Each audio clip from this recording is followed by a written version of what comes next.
হাসিনা নামের উপর যে গজব পড়ছে, অন্তত 20-30 বছর কোনো মেয়ে জন্মালে ভুল করেও কেউ হাসিনা থবি না, ধরে কোন কথা ঠিক করে।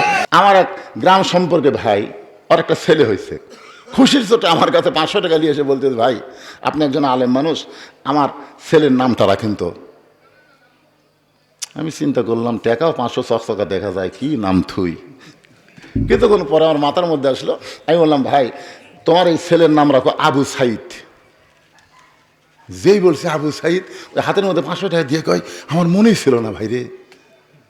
আসলে আবু সাইদ প্রাণ দেওয়ার কারণেই কিন্তু বাংলাদেশের ছাত্র জনতা জীবন দেওয়া শুরু করলো, আর যখন জীবন দেওয়া শুরু করলো তখন কিন্তু হাসিনা পলানোর ব্যবস্থা হয়ে গেল, ধরে কোন কথা ঠিক কিনা।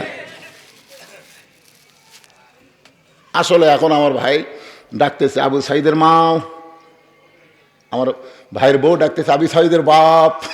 আবু সাইদ কিন্তু এখনো কথা কর পারে না, ও ও করতেছে।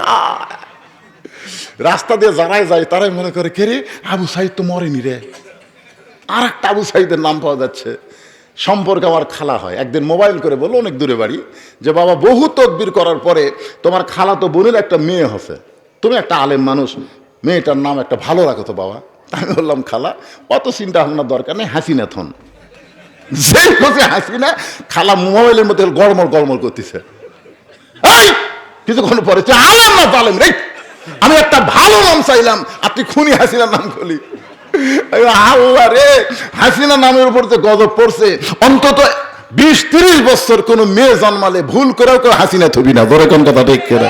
তার মানে বোঝা গেল আবু সাইদ বিদায় নেওয়ার পরেও মরেনি, আর হাসিনা বেঁচে থাকার পরেও পচে গেছে, ধরে কোন কথা ঠিক কিনা।